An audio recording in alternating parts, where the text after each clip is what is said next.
event for me was the 1972 Olympics men's basketball final of the United States against Russia. So here's your speech map for tonight. I'm going to give you, you're going to hear a little bit about the context for the game. I'll explain what was so bizarre about the game itself and a little bit about the aftermath. And then wrap it up with how that all affected me. The context is pretty simple. Basketball became an Olympic sport in 1936. By 1972, the United States was undefeated. We had won all the previous 7 Olympic gold medals that have been contested. Basketball was America's game. It was invented in America, and we were the international kings of the sport. 1972 is also the midst of the Cold War between the United States and Russia. There were very many Eastern Cold War nations that were just looking for opportunities to bring America down a peg or two. So the finals in the basketball tournament was not just a gold medal game. It was also a symbolic showdown between the ideologies of the West and the East. The game itself started with Russia scoring the first basket, and from that point on they led the entire game. With 10 seconds left, Doug Collins on the American team steals a pass, drives the length of the floor, goes up for a layup, and boom, fouls hard. 2 free throws. As he goes to the line, there's 3 seconds left in the game. Russia is up 49 to 48, 1 point. Collins has 2 free throws and makes them both. For the first time in the game, America has a lead. 50 to 49. Russia takes the ball out of bounds. They've got 3 seconds left. They come running up the floor. They get about half court, and suddenly stop the game, stop the game. The Russian coaches have stormed the scorer's table and demanded that they had called a timeout before Collins took his second free throw. And so there's a big to-do, and the referees get together, they talk it out, and they say, no, there's no timeout called. We're not going to honor that. There's 1 second left on the clock. You get the ball at half court. Let's go. Now, during a basketball game, the referees are the final authority on anything that's happening during the game. Whatever they say goes. In an unprecedented move, the International Basketball Association's top executive comes down out of the stands, goes over to the officials and says, put 3 seconds back on the clock, Russia gets the ball back at the end line. Go. Never happened before. So Russia gets a do-over, all right?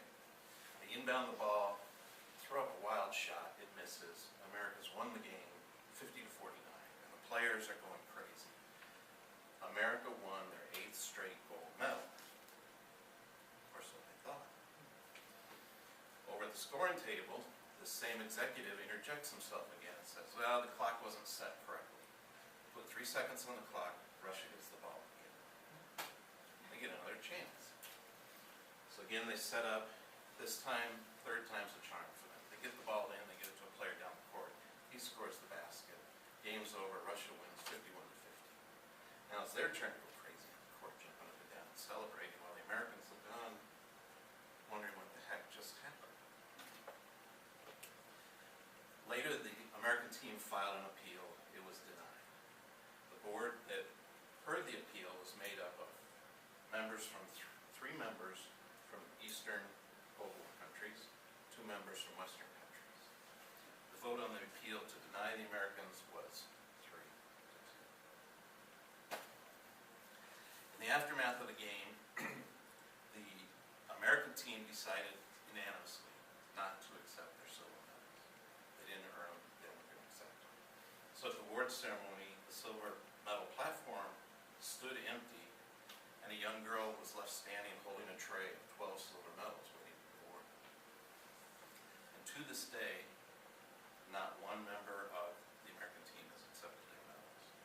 They've gone so far, one member of the team has even written it into his will that after he's gone, none of his descendants are to accept that medal for him. He's not going to take it. Okay, so it's a game. Why so important? Well, as a young teenager watching this game, I viewed life at that point through the prism of sports. And I was taught from a very young age that never cheat. Cheaters never win. And if you are going to cheat, at least you have the decency to do it discreetly so that you exhibit that you understand there's some shame involved in cheating. But on that night, I watched grown men unabashedly and openly cheat in order to get the desired outcome they wanted. Russia would win and America would lose.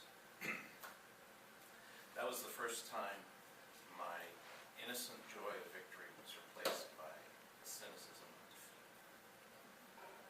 It was also the first time I realized that playing by the rules and being honest did not necessarily guarantee that you would win. Sometimes the cheaters do win. Reality is hard sometimes when it comes to learning those lessons. But once I accepted that that was the way it was, and you still stand up for what you believe, you still follow the rules, even though you might get a victory stolen, that's the right thing to do. Having come to terms with that